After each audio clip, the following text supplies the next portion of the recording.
Sur les images, nous voyons la prison de Kasongo où le prophète Simon Kimbangu a séjourné 30 années durant. Et là, c'était la petite cellule de la prison de Kasongo. Et c'est après que vous verrez comment est-ce que le corps du prophète a été exhumé. Le prophète Simon Kimbangu, pour qui nous commémorons ce dimanche, puisque c'était le 12 octobre, c'était le mardi, le 31e anniversaire de sa mort odieuse, survenue en 1951 dans sa cellule de prisonnier à Lubumbashi, est né le 12 septembre 1887 en Kamba, dans la sous-région de Cataracte, région du Bazaï, de papa Kouyela et de maman Louisi.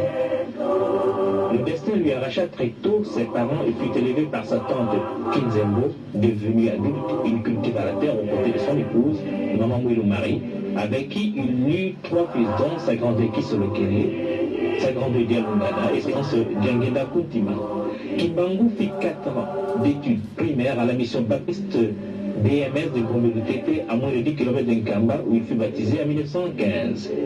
Chrétien modèle, les missionnaires protestants n'hésiteront pas à le nommer catéchiste dans son village. Vers les années 1918, Christ lui apparut et lui chargea d'une mission de plus grande, celle de paître son troupeau. Simon répliqua en disant qu'il n'était pas assez savant pour remplir cette besogne qui relevait des droits aux pasteurs et aux gens plus instruits. Mais Christ insista.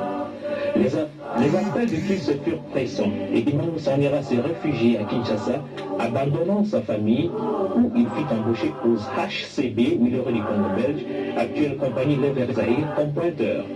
Un mauvais sort le poursuit. À chaque jour de paye, son salaire était acquitté par un inconnu, 3 fois de suite avant qu'il ne se présente devant l'agent payeur. Christ, toujours lui, ordonna Kimbangu de regagner le village pour débuter sa mission. Chemin faisant, à Kazangoulou, alors qu'il traversait la voie ferrée, le policier Tunfu lui arracha son maigre sachet qui contenait 3 poissons fumés et de la chikwang que les amis lui ont donné pour soulager sa chère épouse et ses 3 enfants restés au village. Le matin du 6 avril, Simon Kimbangu, alors qu'il s'en allait au marché de Nsona Kiyenzi, accompagné de son fils aîné Kisolokele, fut contraint par Christ de guérir Maman Kantoulou, alors agonisante, en lui imposant les mains au nom du Christ. C'était un Kombi Kinsuka. Kimbangu se voit attirer des milliers de gens par son message de l'évangile et ses guérisons miraculeuses. Les gens plongent, les fétiches sont jetés, les paralytiques marchent, les aveugles recouvrent la vue, les morts ressuscitent. La foule sent la présence de Dieu parmi elles par l'action de Simon Kimbangu. Les morts se font rares, les hôpitaux se vident au profit de Kimbangu. On sent et on a horreur à faire du mal. Ceci se passe au vu même des missionnaires et de l'administrateur Morel qui est descendu en Kamba le 11 mai 1921 pour mener l'enquête. C'est suite aux plaintes des missionnaires qui l'accuseront froidement d'incitation à la révolte et des xénophobes. Le 6 juin 1921, l'administrateur Morel descend en Kamba pour l'arrêter. Mais comme le moment n'était pas là, Simon disparaîtra miraculeusement des chaînes et s'en ira instruire les siens en Banzansana à quelques heures de marche d'Nkamba.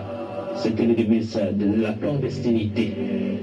Sentant son heure venue, Simon, suivi d'une foule nombreuse, regagnera triomphalement son village d'Nkamba dévasté et incendié par les soldats. Il sera arrêté le 12 octobre 1921 et condamné à mort par le jugement du 3 octobre du Conseil de guerre de Tisville.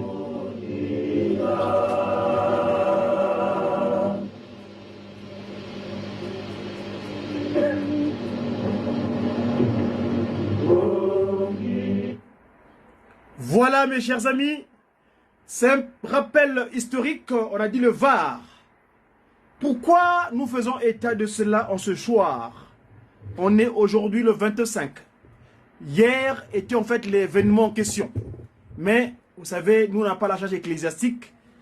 J'espère que ceux qui ont eu les prédications dans les différentes chapelles de sa divinité, je voulais dire les églises, ils ont fait état de l'événement. Parce que, c'est vrai, nous venons d'achever les festivités du 17 mars, l'an 1992, l'année où Papa 92, donc en 1992, Papa Kisolo Kele, mon modèle politique, décida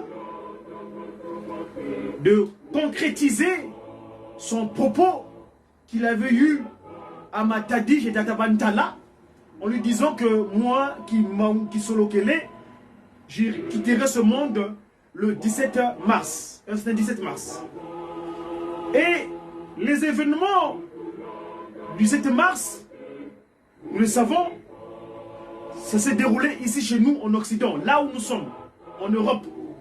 Ce dernier dira, Papa Kisolo Kele, mon modèle politique, dira la magie de Bâle me doit, c'est-à-dire la Belgique. Vous savez que Belgique, ça signifie la magie de Bâle. Belgique. Très chers followers, vous qui nous suivez, hier nous étions le 24. Aujourd'hui nous sommes le 25. On aurait pu communiquer sur cette date du 24 hier parce que j'ai dit tantôt que nous n'avons pas une charge ecclésiale pour expliquer cela. Mais en tout cas, en ce qui concerne les médias qui? Les médias du kimbongisme. Donc, quand j'entends parler le mot média, je pèse, s'il vous plaît, les consonnes et voyelles qui composent ce mot. Quand je dis média qui, c'est cette structure qui regroupe tous les communicants de Tata Kimbangu.